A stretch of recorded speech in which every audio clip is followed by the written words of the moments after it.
Everybody ready? Come on, let's go. The Rick Thorne Show! Let's go! The Rick Thorne Show! Let's go!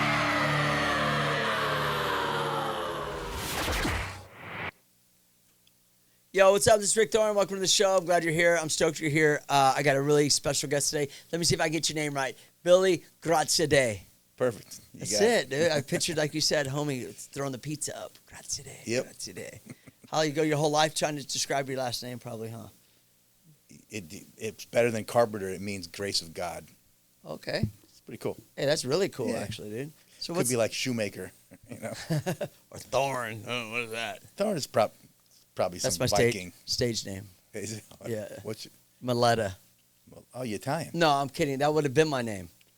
No, it's a true story. My biological father was, when he You was said born. mulatto. You said your name? Miletta. Miletta. Probably hope I'm gonna get stabbed or something now. But like, you know, when my dad was get first, stabbed? I'd like that. Oh, there's the Miletta. That's the guy. You know, I don't know. But like when my biological father was born, he was Yeah. given away to one of the nurses. Yeah. But his name was Miletta. The nurse's name was Thorne. So that's how I got Thorne. Oh, But that's cool. that family name was Miletta. Did you ever connect with him? Yeah, He did. yeah. Why did they change the name then? That's weird. He just because he was I don't know, new baby, and they just Yeah. right then we don't want the kid, and then the nurse was like, I'll adopt him, and then he just took Oh, that she name. she She adopted. adopted him, yeah. Oh, like okay. at birth, like Oh, got basically it, got it. like they had the kid. They said we don't want it, but we'll have the kid. And, Got it. yeah. Wow. So yeah, we might be related somewhere along the line. Yeah. Graziadei, Miletta, you know what I mean? Hey, let's make a Italian, pizza. That's cool. So what's up, dude? You've been busy. You've been real busy. You've been on the road quite a bit, right? Yeah. It's not. I don't consider it busy. Just my life. It just you know, just I juggle a lot. I got Power Flow dropped a new record. We got Biohazard's been crazy busy. We go in the studio next week for a new record, nonstop touring, and then I have a tequila, Ghost Tequila. That's We're gonna talk about all this. Yeah. sure. Okay. First off, I'm gonna talk about Biohazard. Yep. Because I remember I got into you guys back in I think I might have saw you in Lawrence, Kansas, like 1992. Yeah, we talked about this before. Yeah. We talked about it before, yeah. Yeah. And I loved you guys. And what I love most about you guys is the sound, your style. Talk to me about the early days of Biohazard. That might be kind of hard to know, but let's just talk about it. No. It's all good. I started piano studies since I was 6 years old. Learned music theory up the ass and fucking got smacked in the back of the head by all this. You know, it was a different era when you studied music back then. I got slapped and like hit over the wrist with a ruler. Those were the days. That was the wife. I remember the wife taught me the beginner. She was like for like a few years, and then when you got to a certain level, you went up to the husband, and then the husband, instead of hitting you with the ruler in your hand, he'd fucking duck you in the back of the head when you fucked up. And then That's what I do with my kids. My first yeah. We're old school. yeah. I mean, We come from the fuck around and find out. Yeah, get out of here. Yeah. And then it relates to Biohazard in a way, but so I studied a lot of music, and my first rebellion was like saying "fuck you" to the teachers. And my mother, before she passed as a little kid, she forced me to play piano, which I loved. My uncle and my grandfather were accomplished jazz musicians and rock musicians, but piano based. So I started studying under them and learned about improvisation, and then from then on under them, all through early teenage years. And then there was a punk rock band in New York that I loved, and the guitar player, something happened to the guitar player. They kicked him out or whatever, but I'm like, I'll teach myself how to play guitar if I can be in your band. Like, What was the band? It was called Museum of Corruption.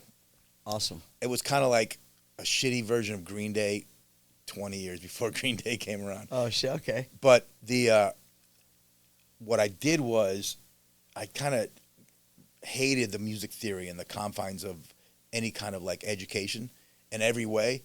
So music, I was like, I'm not fucking following keys and doing that. It was all about just being real and fucking playing from your heart only. Yeah. So being like a Kiss fan as a little kid, that was the first band I fell in love with. The music of like metal and rock and classical, of course, was all about, there was more music theory, and it was about performance and how well you could play and all these confines that held me back as a writer. not knowing it at the time. So I threw that shit out and just played from the heart. And then as I got this funny story with Biohazard. So Biohazard was, we were 4 dudes. Anthony Mio, our first drummer, passed away last year. We were 4 guys that found common thread in the way we thought, the music that we liked in a lot of similar ways, and we were all up into like not doing no good on a real downward Same path. neighborhood? Relatively speaking, I lived in Brooklyn, different neighborhoods. Bobby and Mio and Evan were from Canarsie. Bobby was from not my neighborhood, and we kind of got together, not realizing that between drugs and alcohol and being up to no good, like all kids were back then, most of us, we found ourselves more interested in like jamming on Friday night. Well, how old were you? We were all like late teens. Late teen, okay. So we were suddenly, it gave us a purpose in life, something else. It wasn't a purpose. It wasn't like this big spiritual, wow, cool thing, which a lot of people like to jump on that ship. It wasn't. It was this unintentional kind of path jump, you know, from instead of like, you know, hanging out in the park doing drugs and causing trouble, we went to the studio. We used to rehearse at a place called Ace London Studios in Brooklyn, and we got a different high and a different excitement out of making songs. And the same thing when I was a little kid, the music theory was out the window. I wasn't into it. And I remember two things about the music theory. One, I remember playing in San Francisco. I can't remember where we played, some like punk rock. I don't remember where it was. And we get off stage. The show was fucking killer. We were on tour with Exploited or maybe Sick of It All, but we go backstage and I walk on the fucking walk in the room, or I can't remember where we were, if we were in a Winnebago or a van, but the dude Jason Newsted from Metallica is sitting there, and he's like, "Yo, great show, man." I'm like, "Fucking Jason Newsted from Metallica, what the fuck?" Awesome. And he's like, we sat there and talked about the music, and he broke down all our music theory wise, which I understood, but I was like, yeah, but it's not intentional. He goes, well, you know it, and unintentionally you kind of go there. Because he knew music theory. Well, yeah. So that was one thing, and I remember there was one of our biggest songs called Punishment came from this conversation with Bobby, the lead guitar player of Biohazard. He said, Bobby Hamble, fucking phenomenal. He's like the Keith Richards of hardcore. He fucking has all the heart and soul, plays from the hip, nothing pre-thought out or over-thought out, and just plays all heart. Anyways, Bobby and I were talking. He said, I know you know music theory, but a lot of the shit that you write it's not in key. It's so fucking hard to play lead over your riffs. He goes, can you put something in key? So at least for the lead beds, it was this conversation we had, a loose conversation. And I was like, all right, and at the end of the conversation was, I'm like, how about harmonic minor? Is that an okay scale for you? He goes, yeah, it's fucking amazing. So that conversation led to most of this Punishment is based around that. I came back and I'm like, how about these riffs? He goes, that's fucking awesome. So, but music theory came in handy then. It did, in a Even way. as much as you didn't want to be like the confines of like, because I know I've met some guys before through the years playing music. They go to like school and they know music theory, but they can't write. And I Best noticed fucking that players are the guys in the back of the music store who work there. Yeah, like they amazing. can play, but they can't. They're not. They creatively can't write. Do you see that? Yeah. Sometimes. And I think it was. No, I don't feel that. No, you don't think of that? You ever met No, anybody? I think it, but I don't feel it. No, but have you ever because met I threw anyone it like out. that? Like Yeah, they all can the play, time. but they can't write. All but the time. you knew music theory, but you're writing the music theory, but you didn't know it. It was more important for me it's about what you were saying and what you were playing and how you were, rather than how well you played it. So it was more about the feeling. Yeah, they know you're here. You hear this? They're coming to get you. You released your name. No, I said Biohazard. I said, whoa! No, I'm just kidding. I'm joking. So back to what you were saying, music theory. So what was your last thought? Sorry, I cut you off. So it's about, like, punk rock I was like, being a kid, like the first fucking concert, little kid I saw was Van Halen and April Wine. And April then, Wine. I haven't yeah. heard that name in that band in a long time. And then, and Kiss was the first record I bought. My grandmother bought me Kiss Alive 2 or something. And whatever. But so that metal and rock was the first turn Impression. on. First passion, first thing that I like. Because my pop had like Zeppelin and Stones and Beatles, all the records in his collection that we would crank on the stereo when he split, right? But for my own thing that I found, that was the shit. But it was all about performance, like showmanship, how well you could play, being a great musician, which was my first impression of what like that kind of music. Then I fell in love with punk rock, and it was like, who gives a fuck? I based most of my career off of 2 chords. That's it. People say, "Do you know a lot?" I'm like, I know enough. That's all you need. Like what you do. You know enough to get by, and you build off of that foundation, and then you build an empire of fucking Rick Thorneism. Well, the thing is also too is you're not mechanical. Yeah. Like I know dudes that could do a bunch of tricks and they're mechanical, but they don't. Like I say stuff like, well, he's good, but he's not creative. Yeah. And the creativeness creates your style, which creates you to not be mechanical, which creates you to be memorable. Like, oh, that's this dude's style. This is what this guy's about. Yeah. It's the same. Yeah.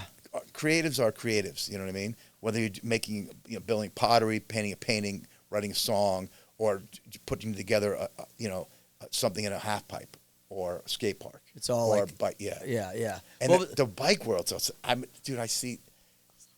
So I'm a fan of your stuff. So the world of riding, I've seen shit it's a whole different world with the crazy mountain shit. And people, dude, those dudes are nuts. The mountain bikers are going berserk, dude. It's insane. It's sick. Yeah, Fucking, it's pretty sick.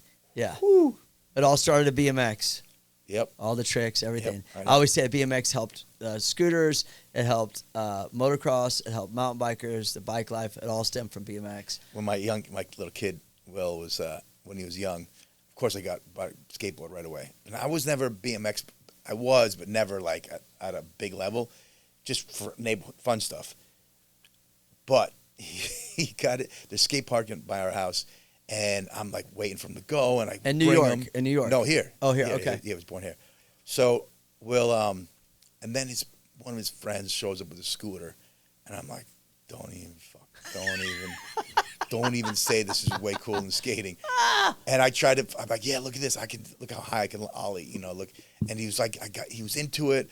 And then another friend got a fucking scooter, and then they started, and then slowly his crew were on scooters. Yeah. Like, Scooter Nation.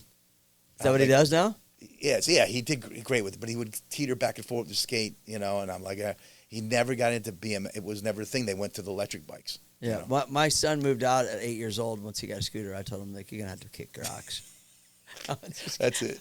I'm kidding. Yeah. But BMX, it's the same though. It's the same. All music, being creative. Yeah. It's what was it? I was gonna back up for a second. What was that like for you to play guitar though for the first time in that punk band? Awesome. I remember. Were you like, this is what I'm gonna do? Fuck that theory. Yeah, with this piano. I'm doing this. My buddy Pete Menino, punk rock kid who got me into like bands like Flipper and Oxnard, all the Oxnard bands. There was called Aggression? Nardcore. Nardcore, yeah. Yeah, it was a compilation. And Aggression's a band. Aggression was fun. Yeah. Flipper, Aggression. But Flipper was from San Francisco. They weren't on that. Aggression. The other Narco, Dr. No, I think Dr. it's No. Narco. Yeah. I met some dude in Ventura one day was he from not Aggression? Dr. No, there was another band. There's it's like, yeah, Google that. Let me look. You talking about like Doctor Strange records and all that? Is that Narcore stuff too? Narcore? Is it Doctor Strange? Hold on, Nardcore. Because then you had you like, can edit this out. You had no. There's no edits. We're good. There was Wasted Youth or Wasted Attitude. Wasted Youth was a band. There was I think Narcore. Nardcore, yeah. Which meant Oxnard hardcore, right? Songs. I don't know how you would spell it. Oh, Ill Repute. Oh yeah, of course. Duh. They Yeah. were like one of the bigger ones out of there. We both brain farted on that one. Yeah, one dude he owned he was a part owner in a bar or something. Anyways, so that's the thing about how things have changed. Now it's like, hey Bill, check out this playlist I put together. Okay, cool. But it used to be you found out about new bands. Compilations were awesome, but you look on the back of the record, and you find out who they're friends with. Yep. Who are they down with? You know, who are they thanking? Because those are the up and coming bands from Boston or from L.A. Dude, you're so right. Yeah, You they know? would be like, "Yo, shout outs to whoever, like Sick of It All," or Yeah. even, well, Biohazard came along. You guys came along after that, kind of in a sense, didn't you think? We got together in '88. Oh no, then First you were record in still part of it. 1990. You were still part of it. '88, they were still zines and Yeah, Maximum Rock and Roll and all that The shit. only shit I knew about the West Coast was through Maximum Rock and Roll and Flipside. Any bands you remember discovering by reading like the credits or like thanking other bands? Yeah, everybody. All of The bands. Probably my favorite was Adrenaline OD, Yep. Negazione, and Raw Power from Italy. And Pusshead was band. What was it called? Cryptic Death. Septic Death. Cryptic Death. I think it's Cryptic. I feel like it's Death. Cryptic. Yeah.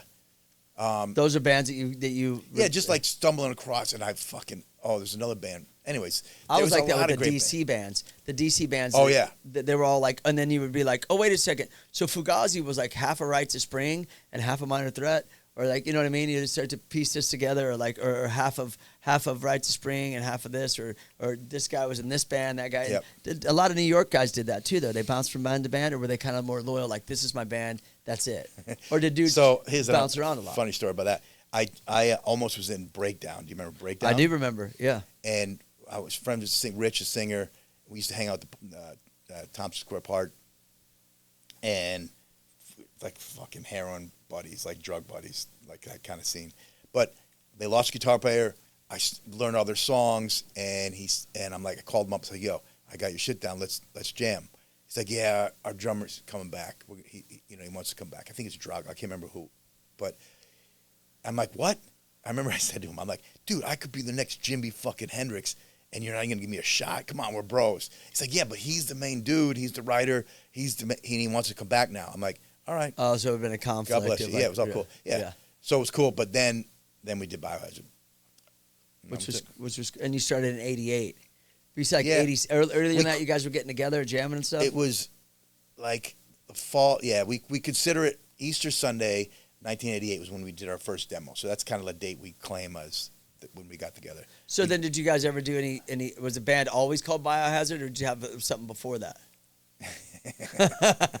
So I'm writing a book. I'm not gonna give it all away. I didn't know you were. Dude, Yeah. That's awesome. Okay, what's the book going to be called? Do you know? I have a bunch of different titles. I keep changing. Are you in the middle of writing it right now, or have you started? I've been writing for years, right? Okay. When COVID happened, so here's kind of related. I don't want to be too boring, but No, you're good. any kind of confines, any kind of rules and restrictions, like for writing, for example, or for music, or for BMXing, like oh, you can't do that. Oh yeah, when you Makes you want to do it. yeah. Oh, really? Oh, okay. So- Watch this. I sucked at writing and all the rules of school and education. I rebelled against it because I hated being told, especially in art and all that stuff. But writing was probably my most challenging subject. And then I stumbled on, in my career, you know what's holding me back? Like music theory, if I try to write songs in key, it doesn't not gonna work. happen. If I just let it all out and let it be an influence if it's there, but whatever. Don't let it hold me back. So I did that with writing, and then I started writing articles in magazines, and a lot of my shit would get published. So What magazines? Metal Edge. So there was a Spanish one, Metal. Metal Edge. No, not Metal Edge. Metal Europe. 2 magazines, one in England and one in. There's a metal. Is it? So you would do like write-ups or whatever, or like reviews? No, I wasn't on like salary or whatever. I don't think I ever got paid. But Or you just did like stories or I something? had story, I would tell my stories. Yeah. Yeah. And that was the beginning of what I was calling Tales from the Hard Side. So it was all these collections of stories, and I found my creative limitations weren't hindered because of the rules. So what I did, my technique is and was, just write. Don't worry about it. Don't self-edit. Just like writing music. Yep. With music theory, I was applied the same shit for writing. So I would So it's tell my holding you back. stories. Yeah. But what I found was, I felt like, all right, I'm going to tell a story about the time that I walked out and that at the time we called them transvestites. It's a transvestite hooker took a swing at a friend of mine, the skinhead chick, and we chased the dude. He threw bottles at us, or she, and it came back to shoot us with a 9mm. And so it's a long, funny, entertaining story. Crazy New York story. Yeah. So, but when I tell this story as a writer, I stick to the story. During COVID, I had the idea. I'm like, yeah, you know what? I'm gonna start telling my stories on video. So on my Patreon, it's Tales from the Hard Side, and I start telling the stories on video. And when I tell the stories, like why you're so successful, having a conversation, things go off in tangents. We probably talked about 10 different subjects already, and you just want to know about the Biohazard beginning. So, no, but it's good. That's the whole purpose of this whole thing that I'm doing. The is tangents make it interesting. It's all in the details. Mm-hmm. So I start out talking about that story about the getting almost shot by a trans prostitute, but it goes off onto all these different. Oh yeah, and then this happened, and we were at the Cooler, which was after I was place that opened up at 4 a.m. on 14th Street. Oh yeah, and Richie, our manager, got shot there out because he used to work the door, and all these starts brainstorming, starts going all over. I get it. Yeah, and it becomes more entertaining, and I go circle back to the main subject, but it's way more entertaining. So I'm almost like 100 episodes, and I'm like, I was sitting at a bar one night. Oh, you've done 100 episodes on almost, Patreon? Yeah. Wow, that's cool. And this woman, I'm at a bar, and she started talking to me. We hit it off. Not hit it off, but I mean, we just had a cool conversation. And she was she's an old famous writer. She retired, and she used to write for it was a music writer for the Times, and then LA Voice, the New York Voice, whatever it's called. And she was like Village Voice. Village Voice, thank you. And the LA Weekly or whatever. And then LA, yep. So we hit it off, and I told her my situation like that, and she's like, "I'll help you put it together." I'm like, "It's done." Your book. I keep writing. I keep doing these episodes. No, and sharing the stories. Yeah, that's what I was gonna say. Is that it sounds awesome because when you get the book and you do an audio, do it in your own voice, please. Of course. I hate it when Ice-T did that, and I was like, okay, smart move. Back in the day, the Ice Opinion, I was like, finally, someone reading their own book. But George Carlin did it. Yeah. But what would be awesome? Because you got you could feel it when you talk, and you got your accent and your vibe, and you're like you could feel the story more because you lived it. You know what I mean? I agree. I think it's more real. When you do the Patreon, are you by yourself or are you with someone else? By myself. Oh, by yourself. Okay, and how long are your stories? Sometimes 15 minutes, sometimes 45 minutes. It ranges. Well, plug that right now so people could go there. It's patreon.com/BillyBiohazard, and it's pretty entertaining. The one thing I dislike about Patreon, they take a cut. No, I mean it's. I'm kidding. Yeah. But it's they won't let me sell my underwear. Well, but the thing about it, there's no way. If you've been following me, and I have some members that have been on there for 2 years, 3 years, they get everything, right? And because I do weekly not episodes, but I drop stuff, and then sometimes I come up with another thing, and I'll drop something in the midweek. But every Saturday there's a new episode. But if you've been hanging on, and you're on, 52 episodes or whatever, the kid who joins last month can binge watch 52 episodes. got it. You know what I'm saying? Yeah. So I try to. That's the only thing I wish you could throttle it. Got it. You can get this, but 1 week at a time, starting from episode 1. Oh, so they had to start from the beginning. They don't. With Patreon, you can see it. You can get everything. You can watch the latest. Oh, episode. they don't do that. They don't. You I wish wish they would had that feature. Yeah. So what you're saying is you're going to take, because this is an idea that I actually started to do back a while ago, is I was telling stories into audio file, and then because I can't write for shit, and then I was like, well, I'll just get this transformed into a book, but I haven't picked it back up, and I want to because I found myself going on all these podcasts telling my story and doing my thing, and I was like, well, I should make something out of this that could help me, feed my kids over here because I've been through a bunch of shit. Yeah, and it's your legacy, all your stories that you talk to people. It's a little bit about you, a little bit about who you're talking to. And make it cool and fun. And so what you're saying is you're taking all of those recordings and turning that into a book. Yeah. And that'd be I wouldn't say an audio book or a regular book. No, like a regular. And then I'll do like an audio. Because you already have the audio if you've done the. The idea is it's like me telling the story without the confines, so they're way more interesting each story. Yeah. And then it's all there, So and then I'll get somebody. You can even just, I think there's programs where you can just put it to text. The audio? Yeah. Man, we need to figure that out because that would be right up my alley. I'm like a There is. DIY guy. I'm like, how can I just do it myself? Let me figure it out. Yeah, you know? if you could do it on on Instagram, you can do it. I'm sure there's a program for it. Yeah. Let us know. Yeah, somebody let us know. That's so when do you have like a No timeline. No. no. I'm so busy. Like between Power Flow, Billy Biohazard is massively busy, and Ghost Tequila. It's like like you have 4 burners and they're all filled, and then you get a hot plate and you put it back there and you kind of go over and stir it a little bit. That's Yeah. It's just whatever I'm focused on, I'm 100% there. Got it. But I'm not spinning plates in the circus on a stick, and I don't wait for it to fall down. I'm making sure that plate's always spinning and it's always working. Got it. So like nothing suffers. Got it. Yeah, you're always busy. You're always Yeah, just get a bigger multitasking. plate, and if I got more to put on the plate, That's awesome. sweep it off into a bigger plate. So let me ask you this. So 1987 was the first year, or I'll tell you this, I went to New York for the first time in 1987. Yeah. And I got egged. It was on Halloween. I was like, oh, this is what Eggman means. All right, I get it. So you guys, I just for my own little. It just passed. That was a big thing, right? So doing my own like mental like thing, like tracing back my history. You guys were just forming your band. Yep. In '87.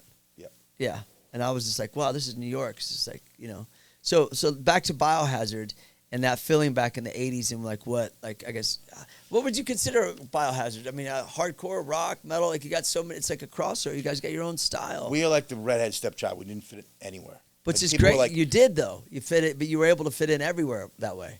Not at first, dude. It took a long time. Did it? When we played with the hardcore bands who I fucking loved, we were too metal. When we played with the metal bands who we all loved, we were too hardcore, weren't metal enough. So we kind of created our own thing. And then having like a hip hop influence, which was like taboo. That was like Back then, nobody did that. Even Anthrax doing the thing with Run DMC or PE. Public Enemy, yeah. That was, and Aerosmith and Run DMC. Those were like special things. It was like a cool little thing. They Like a weren't spin-off. the rest of their music. It was a big influence of ours, from Ice-T to fucking Sugar Hill Gang to Public Enemy. Like the flows, and so now touring with, Body Count. It's just like You guys are. Yeah, we do. We play with them all the time. I was just talking to Ernie. He played on the new Power Flow record. Oh, he did. So I was just talking this morning. But to be Ernie's with a those homie. He's dudes, dope. Yeah. Yeah. It's kind of weird because I'm still a fan, and so when I go see Agnostic Front, I'm still a huge fan of those guys. They We come just out play playing them. with these guys too. Yeah. Yeah, and we're friends. Roger and I do jiu-jitsu together. Vinny and I are homies. All those guys. Craig, straight ahead. So I think one thing that hasn't changed is I still remember where I came from. I was the kid throwing eggs, and I'll throw them as a middle-aged adult now, and I love it. Now the thing is they TP houses. Oh, that's what they're doing? Took over. Dude, I remember I was do the sitting eggs there on my anymore. bike, and I was like, and then all my friends in New York were like, yo, you just got egged, homie. And I was like, what does that mean? Like, I didn't know, because I was like, I wasn't like a chump, but I was like, we didn't egg back in Kansas City like that on Halloween. And then the Beastie Boys came out with Eggman on the Paul's Boutique record the next year, and I was like, oh, that's what this is. I was a victim of getting egged in front of Washington Square Park. Yeah. So it was crazy. Yeah. So your sound, though, just kind of came natural with your guys' influences and your vibe. 100% not. We didn't. I mean, none of it was planned. Like, in we're gonna sound retrospect, like we this. We didn't care.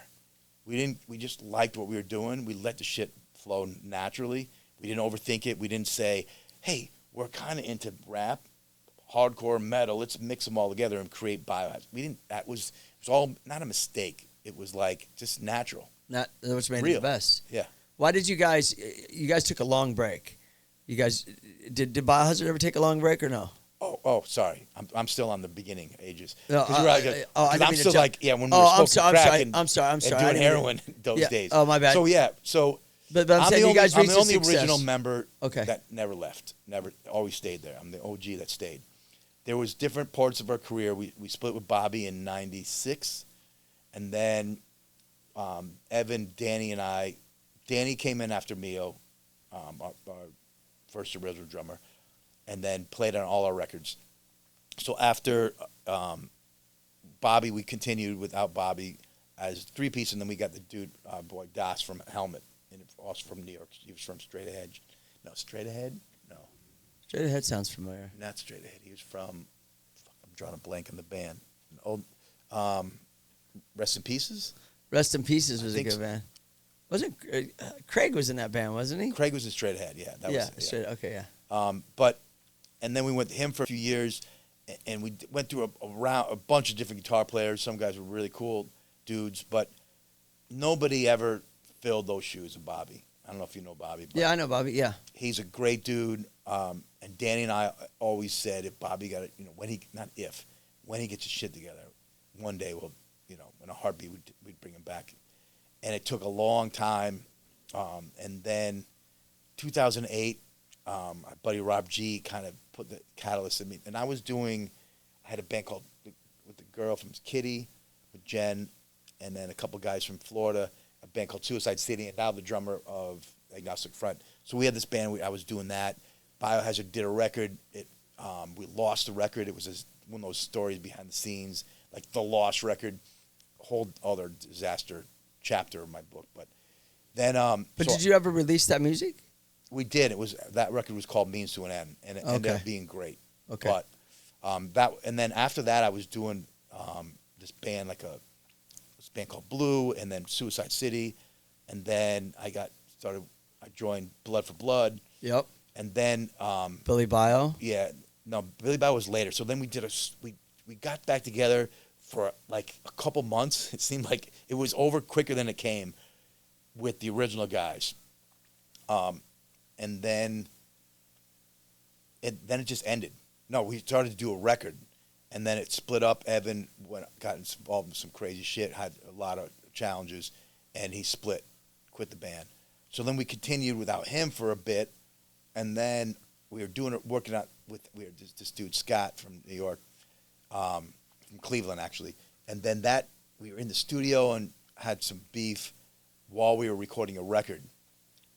And it was around the same time. It was Christmas, like in December of whatever year it was. And then we had beef, and I'm like, all right, there's the fucking door. If you don't like it, hit the road. And he quit. I'm like, all right. Packed my shit up, came back to California, and then I was like, that's it. Now I'm going solo. I'm doing my Billy Bio. So I started working this record, and then Stendog shows up and said, hey, I got these songs with Roy from Downset. We want to do something, but you want to get down with it? I'm like, I'm not doing Biohazard. We're done. Or we're on this. We didn't really say anything. We didn't say it's over. We were just so bummed out that we fell apart. But Danny and Bobby and I stayed close. So I started working with Sen. I'm like, I want to do something solo. I don't want to join another band, start another band and be in a fucking van. I want to do my own shit. But I'll write and produce for you guys. So I wrote a bunch of songs. Sen and I would get together every Sunday after Sunday football. Sunday Night Football would be on. He'd show up with a couple cases of beer and a bunch of weed. He'd bring his homies there, and then they would light up, and we would work on music. Then we found ourselves in the studio doing a record without a name there's no band, there's nobody. It took a little bit to get there, but then we finished tracking, and my drummer, who was a friend of mine from Brazil, who I think you met, Fernando. Yep. Crazy motherfucking dude, wild, awesome drummer. He's like, in Portuguese, he said to me, hey, bro, this is great. We should do this. Let's fucking make it a band. And I'm like, looking at the guys in the studio, we're partying, having a great time, the record's done. I'm like, yeah, let's do it. Sen was like, had this idea calling it Power Flow, which was the way he kind of flowed his lyrics over the heavy riffs. He was flowing, but with power. And awesome. It just stuck. And then we got a record deal and just finished our second record that came out beginning of November, mid-November. Which is awesome. And Power Flow is another band that has its own thing. Yeah. It's like Biohazard has its own. It has its own sound, its own vibe, its own. It's totally different. It's totally different sound. Obviously, it's Yeah. not like Biohazard, but it's not like any other band. No. Power Flow is it's just it's super unique. And that's got Sendog from Cypress Hill, Christian from Fear Factory, and my drummer now from Billy Bio, Fred Rios. He's from I was gonna say Ecuador. He's from Peru, Awesome. but now he plays a bunch of different bands. And I didn't mean to jump so fast forward from when you started Biohazard to when I you know. guys. I didn't mean to do that. We but skipped that a lot. Yeah, but we'll go back to that. But I Get just, the book for that. No, yeah. Go to Patreon for the rest. Well, I don't want to give away too much of your book here. But what was it like to get back together? What I was getting at is like, what was it to get back together? Is the energy still the same as it was? Like the you still got that for Biohazard? yes. Oh yeah, bro. It's. Because I follow you on Instagram and I see how much you're doing, how big the crowds are. Is the response just like sick? It's fucking awesome. And what's happened lately? So, if I could figure out how to bottle this, I'll fucking make a fucking $1 million and give it all away. Because that feeling is nothing like it.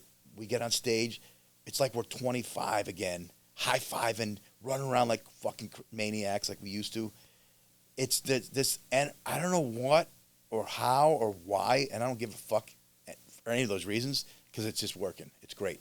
I thought, realistically, our manager, Scott Koenig, who managed and looked over me for a lot of my career, even when he wasn't the Biohazard manager. I spoke to him on one Thursday night, and he said, "Hey, I know you're busy with, Billy Bio and Powerflow, but you should consider burying a hatchet with Evan and putting the band back together." I'm like, no fucking way. Last thing I want to do, it's only good vibes with Powerflow and Billy Bio. I'm more successful with these bands. It's easier. There's none of the bullshit. And when you get together with a band for such a long time, you know each other inside out. Yep. And when you're young, some people hold on to things. Sometimes you hold on to things. There's a reason why bands break up. So even though we never broke up, I was happy in where I was with the new bands. So I wanted to talk more about Scott because he's in the hospital, and he wanted to talk more about me and my career and what I was doing. I was working on a new Billy Bio record and new Powerflow, and he said, "Trust me, man. Do it. Let go of that shit. Whatever it is you're holding on to, and all you guys, you owe it to yourselves and you owe it to your fans. You guys made a big mark in this world, on the Biohazard level, and so." I was like 8 o'clock at night. I was in the studio working, and we talked for like an hour. Next morning, I get a phone call. I think it was Dominic. Dominic. Oh yeah. Brooklyn Dom. Yeah. He called us, and he's like, "Yo, Scott died," and he woke up in the morning. He was on the phone saying, "Yeah, they gave me the clearance. I got through. He had COVID, and he was severe diabetic. A lot of implications, a lot of complications, and he never made it through the morning." Oh man, that sucks. Rest in peace. He planted a seed. I went to the Rainbow for a memorial for Scott, and I'm walking in, and up the street, I see the silhouette, and I'm like, "That's Evan." I see it's just the light behind him. I just see a shot. The way he walked, I know him so well, and he walks in. I see him, so I go in and say hi to everybody and pay my respects, and we're talking, and I walk up to Evan. He's talking to somebody. I tapped him on the shoulder and he turned around, white as a ghost. I don't think he knew how I was going to react. Hadn't seen him for years. And we split with beef. So I'm like, I put my hand out. I wish it was better circumstances. But it's good to see you. And it was good to see him. And I wish it was under different circumstances. And I wish Scott was there. That was the beginning. I was the holdout. I was the guy. I was like, still not into it. And then Bobby and Danny were into putting the band back together. And my buddy Paul Gargano was calling me nonstop. Andy Gould was trying to put it together, and they just wouldn't leave me alone. And I was like, I'm not into it. Like, let's just get it together for one show. See how it is. Why don't you guys just jam? Eventually, they taught me into it, and I thought it was going to last for 2 hours. And then someone would say something stupid. Someone would bring up something from the past, and some of them fisticuffs be thrown in the air, and I'm like, it lasted for more than 2 hours, and it was great. And then it was 2 weeks. That's the first rehearsal. Yeah, just to get together. And then somebody booked a show, and it was Bloodstock. A friend of mine they own Bloodstock. It's a big thing in England, big festival, huge. There was talks. So then suddenly the managers are bringing in these business partners, like a booking agent and a lawyer and all this stuff. And somebody somehow just leaked something that there was a possibility we would play this one festival, and they fucking announced it.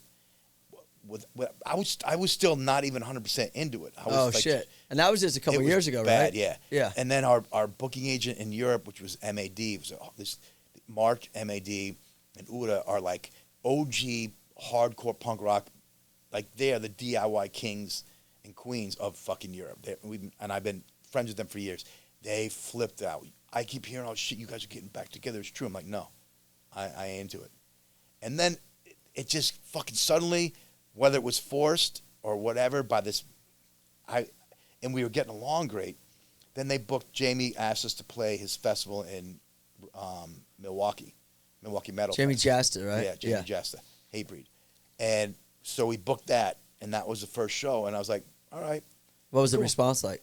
It was phenomenal. It was great. Oh yeah, I wish I would have been there. Yeah, it was awesome. Was stoked. We were like a fucking runaway freight train. It was like really loose, not super tight. And we had 2 more shows in New York. They booked, and it was 3 shows. I'm like, all right, we can make it through 2 days, two shows. Even though there was a New York date with 2 shows, and then the Milwaukee show, and the New York shit was fucking off the hook. I got hurt in jiu-jitsu, I remember, and I got my whole left arm was numb. It was a fucking nightmare, but the vibe and energy was killer. We streamed it live. The Madden brothers from Good Charlotte created this system, Vivo. I can't remember what it's called. Oh, I know what you're talking about. It's called. No, it's on. It's Vimeo? No, not Vimeo. It's Vimo. Is it VEMO? It's not Venmo No. or Vimo. No, maybe No. Vivo. No, I know what you're talking about. So streaming service where you can make money, right? Is that what So it is? you upcharge, and they Yeah. sold it to Live Nation. And it did real good. No, it did real good. It wasn't about the money, but we never liked that shit because the quality always sucked. They invented something where there's like 10 cameras at the venue, all their venues, and they have this AI. It analyzes what's going on. So if you look at the footage that's analyzed, there's a box around everybody's face, and the drummer, and wherever there's movement, it does automatic cuts, and it's phenomenal. There's no dude cutting like homeboy over here. So Left, right, left, middle, Yeah. center.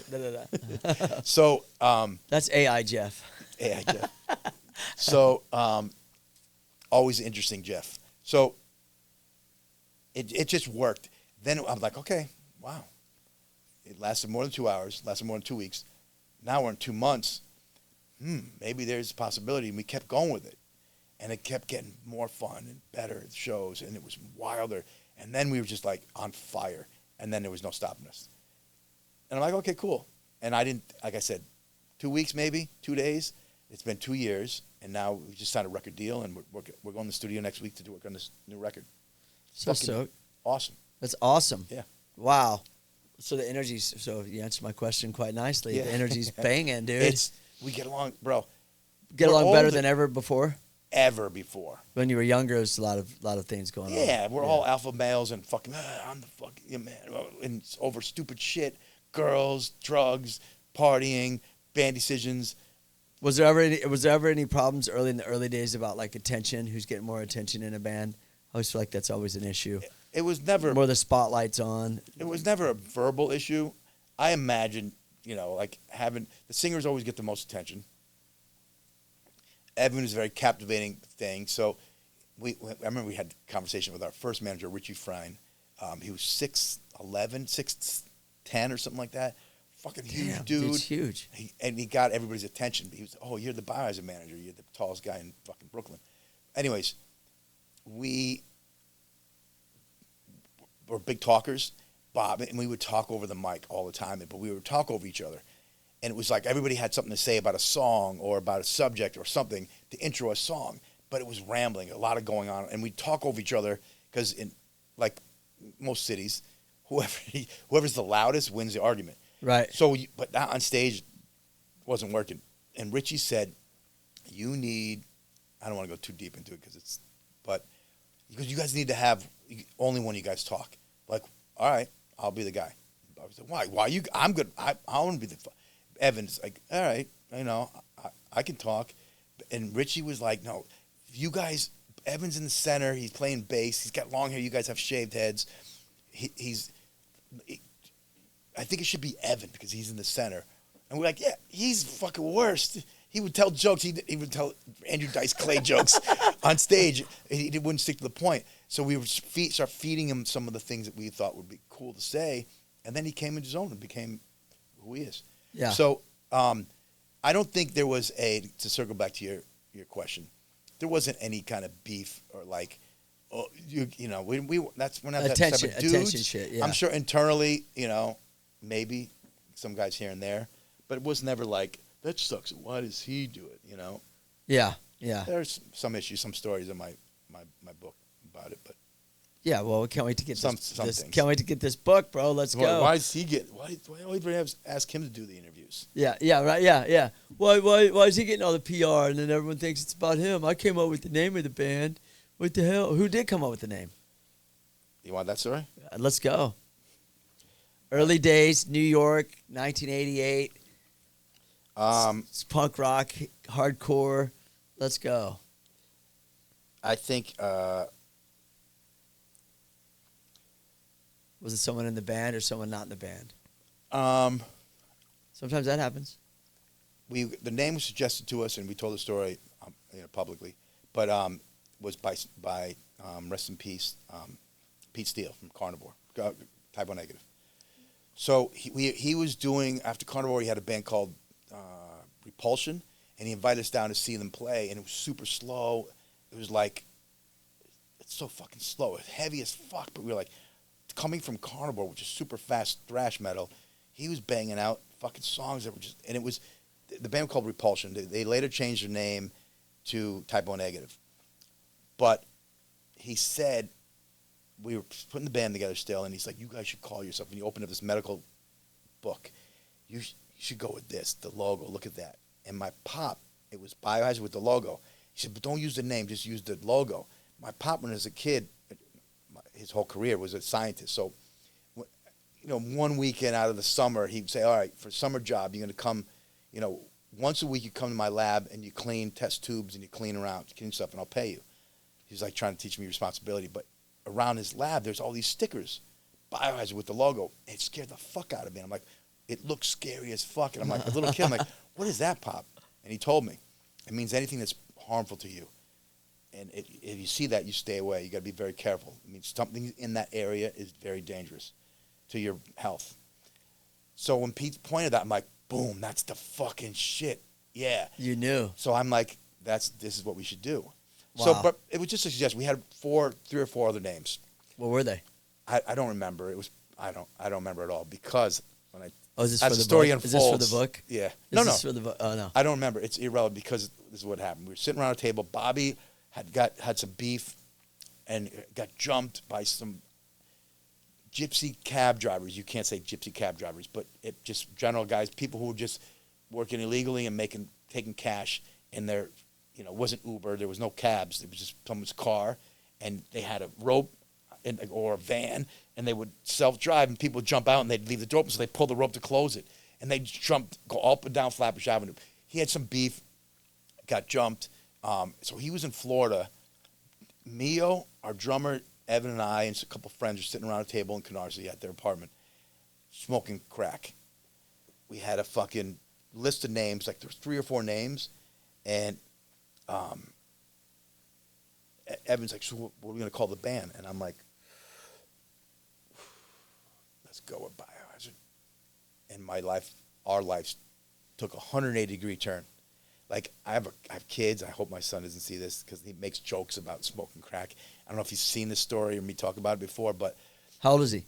now he's 15. But you don't smoke crack and have your life turn for the better. It's not normal. Usually you're at rock bottom or you're going deep lower. And we suddenly, I mentioned this before, just something changed. It was purpose.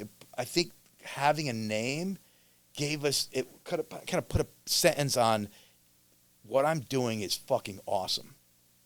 And it was like, it's Biohazard. It was something tangible now. So then you guys just stopped there. You said, It wasn't cold turkey. Like Yeah, that's gotta be Evan, rough Evan stuff, had yeah. a fucking cocaine heart attack. Went to the hospital.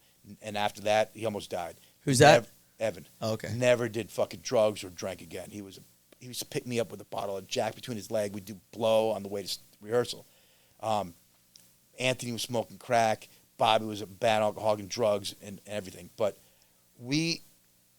like I said, we found it was more fun to go to the studio. And then we did one video. There's a Biohazard video. The first video we ever did, we were fucking wasted. And we never, ever did it again. We made a rule. Like, that's it. If we're serious and this is a rewarding experience, keep it fucking real. Don't fucking end it like this. Yeah. So we did, and it was good. It gave us something else in our life, and So music to saved be proud you. of. Music saved you. Music saves. It does. It does. 100%. Yeah. Everybody, when you feeling it down, you put on a certain record, a certain band, a certain genre of music, and you get into your own fucking thoughts. Dude, it's the best. Yep. It's the best, yeah. It saves you, yeah. It yeah. did. And Gave you a that was purpose. not the most proudest story to say, but the outcome was something I'm very proud and happy of. I think it's motivational because there's a lot of people going through a lot of different things in life, and they're trying to find something that they're good at, or they think they want to be good at something, but they don't know if they can be, or they don't want to take the chance. Yeah. So to hear a story of turning your life around is always inspirational to me. I'm sure there's people out there that probably feel the same way. That's how I was similar with bikes. Bikes saved my life and that made me feel alive. Something made me feel alive naturally, and set goal. I had a purpose. That's the thing, finding your purpose. I think I think it commonly happens on you don't even realize it's happening. You find yourself in a situation, you're like, wow, I'm good at this. Yeah. And that's it's a troubling spot. Like, I never felt like I got along with anybody I hung with. I didn't feel welcome. I felt like an outsider until I found the punk rock scene and the hardcore scene. Then I felt like, oh, there's other people who think like me. There's other people who like similar music. I wasn't wrong for liking them instead of liking, Iron Maiden or Van Halen. The music industries were like that, though. That the punk and the metal scenes were like that. They were kind of especially the punk was more like people came together that all kind of felt rejected or something. It's a family. Yeah, because I stuck to the punk music because right when I started riding bikes, it was hand in hand. Oh, punk a little bit after because I started so young riding. Yeah. But they were hand in hand. You know what I mean? So then the hardcore scene is even more pure. It's like more friendships. Things change. Some people I'm like, what? My scene ain't like that. It changed. Everything is secular. Yeah. Sometimes it's super connected. I remember Rabies from War. I got a whole. That's a bro, dude. I was gonna ask you about Warzone. I was gonna ask you a really stupid question. Did you ever hang out with those guys and watch them play? You probably did. Yeah. Yeah. Warzone was Warzone. one of my favorites, bro. Warzone. So this You're is thinking fun. do I want to tell this story or not? No, it's a great story. This is okay. what it's about. Warzone. Rabies was a good friend. I loved him. He was the beginning of the bit. So once we got our shit together, I was straight edge again. So I was straight edge before Biohazard, and then my mom died as a little kid, so I had carried this fucking nasty anger, and then went deep into fucking anything, crystal meth, heroin, fucking never did PCP, and crack. This is crazy to me because I've said speed, this before on shows. yeah. I've never done any drugs. God bless you. I've never done anything. It's the most admirable thing because you found something that gave you the high that you needed to feel complete. Like a 12 or something. Yeah. But I didn't know Which it. is great. But I didn't know it. You didn't know it. I didn't know it. And I was just solo, just out doing my thing. It's Yeah. the way it made me feel. That's so why- I've never done any. People don't believe it when I say that to them, but no. But I give you a bottle of. Oh no! You gave me. I'm going to talk about that too before we leave. Yeah. With the tequila, yeah, of course. But I mean, I didn't drink alcohol. Not to make it about me, but I didn't drink alcohol until I was 27. So I never really. I just was all about bike riding. It was all about. I went out. That's you know the most. I fucking love hearing those stories from people because it shows you it's real. You fucking stepped in shit with fucking BMX riding, and it saved it. It gave you something else, and which is the reason why people dump themselves into these, into a bottle of pills or a bottle of liquor or a pile of fucking powder, is because you haven't found that thing that gives you that satisfaction, and you're looking for it and you want it. Everybody does. Everybody's like, what am I supposed to do in this But you world? got to pay attention, and Yeah. you get a little bit of something. You can't give up. You got to stick with it. It's like you can't give up. I'm a big PMI guy, and I believe all day, 100%. But sometimes it's still fucking hard. It is. You know? It is. I'm not. Hey man, I'm all about PMA. And those of you listening, positive mental attitude. Yep. Of course, bro. Sometimes when I post things, I'm reminding myself, and dudes will be like, "You're so positive." I'm like, "No, actually, right now, I'm kind of like going through something, and I'm posting something positive so I could see it." It's You know what I mean? I'm not trying to preach to you. 'Cause reaffirmation of your how you got to. I'm just trying to send that vibration Yeah. because I need it right now for me because I'm not invincible. I'm not perfect. I'm not. I Gonna, just you know. spoke to Toby Morse yesterday. Oh, the best. King of PMA. Love All that day, dude. all day. So I believe you ask for things that you want in life. And you don't. Anybody who's the most positive person in the world, we all wake up fucking sometimes feeling shitty. Of course. And those I was so. I've had so many ups and downs in my life, and I've had people that tried to, put me on fucking leveling out drugs. I believe I'm bipolar, but my creativity comes from that cycle, and that my creativity feeds the cycle. So when I'm down, that's when I'm most creative. I create something in the studio. I'm write a new song or lyrics.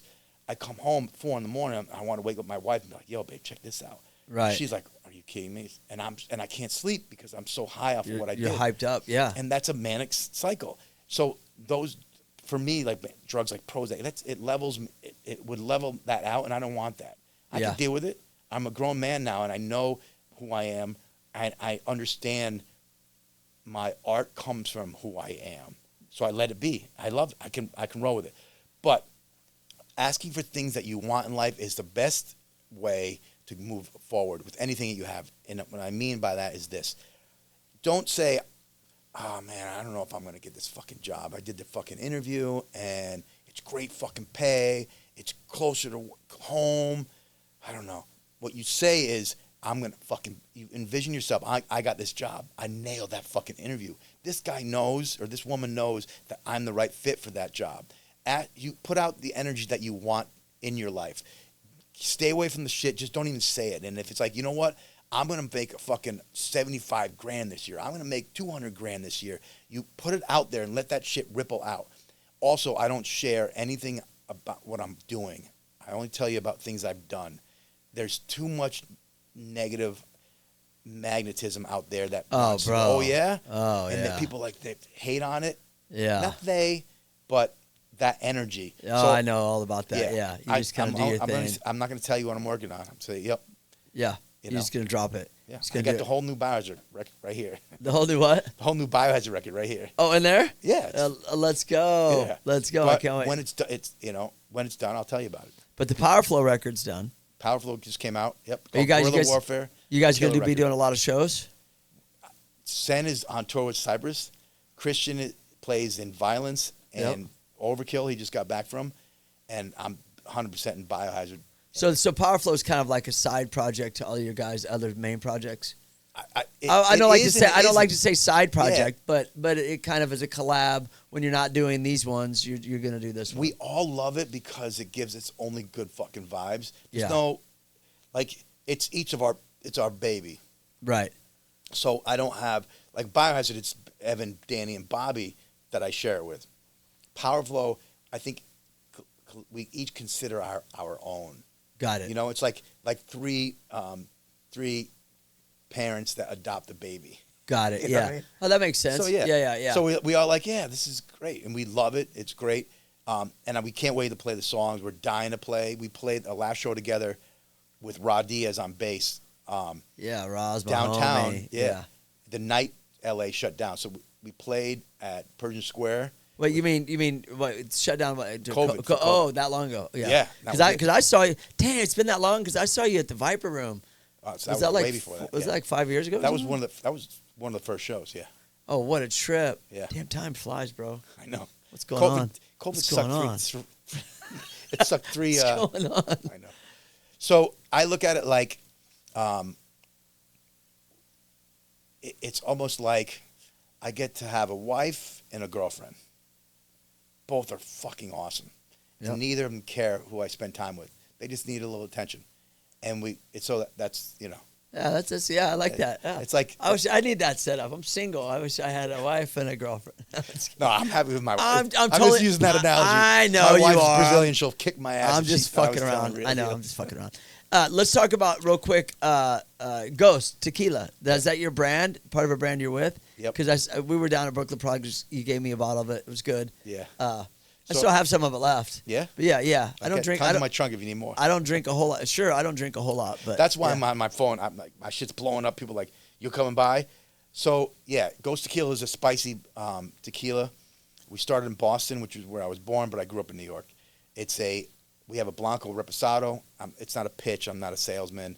No, but I want you to promote it because I think it's promote all the things you're doing. That's what we're here to do. Yeah, it's killer. They if you go to the Rainbow, they have a drink called Punishment.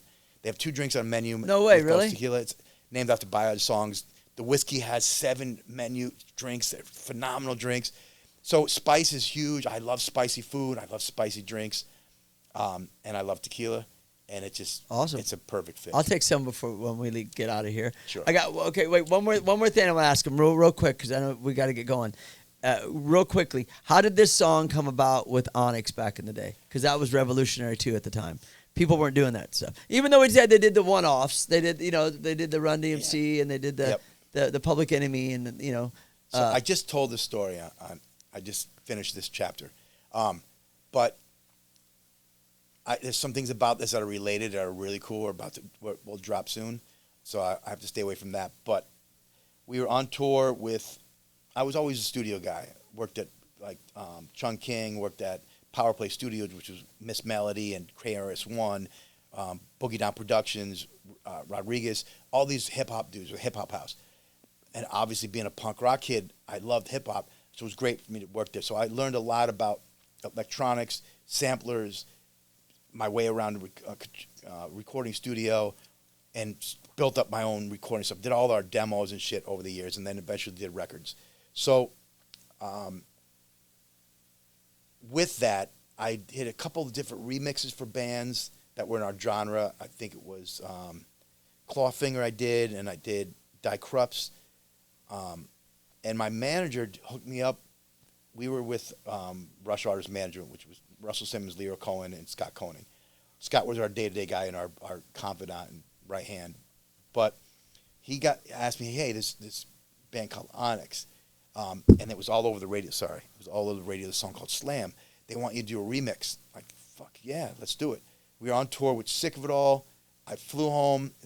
I'll spare the details that are in the book, but I flew home, worked with John Travis, who did a lot of great records, and I erased everything on their tape, kept the vocals, and replaced everything. And obviously, being from Biohazard, I had Danny come in another day and lay some drum beats, and I sampled it and looped it, and it became Slam, like the Biohazard version. They called it Bionics.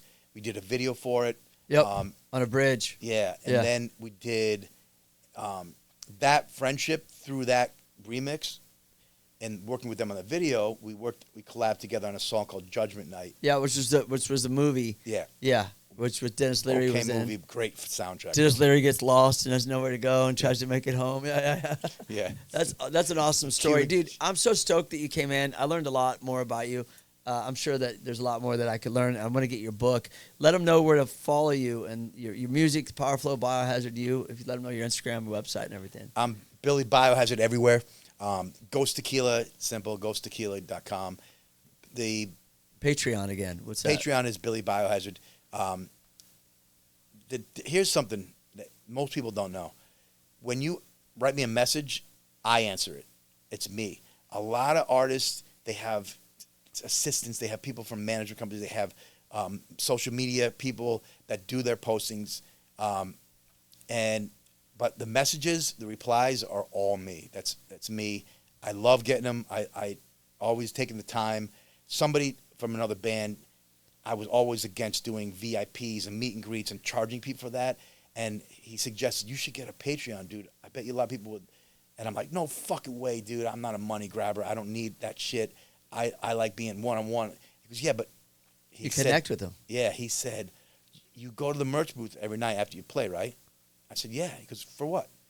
He goes, to meet everybody and hang out. I sign autographs, take pictures. He goes, yeah, but how many times is there a long line and everybody wants a piece of your attention and a photo and an autograph, but the bouncers, they're out. Everybody wants to leave, and you're sitting there, and you can't give everybody the attention they deserve and want. He goes, Patreon gives you that. I'm starting a Patreon. It's I am. awesome. You can You have got me all one-on-one hyped up on conversations. this. I fucking love it. And You I can do share- live conversations with people? I used to do that. Now you just tell a story and then they watch it. You don't communicate as much? Oh yeah, always back and forth. Oh, you can 100%. back and forth. Yeah. So it's live, and then you could, while you're telling the story, they could chime in. No, that I used to do that with a live thing. So that was one of the tiers. I would post a live thing every day, and that would question and answer. We would tell stories, but the technology wasn't up to it, and I haven't tried it in a couple of years. It's probably better now. So you just tell a story. So although besides all the other cool stuff, like there's a lot of cool stuff I do behind the scenes, like backstage, us doing stuff.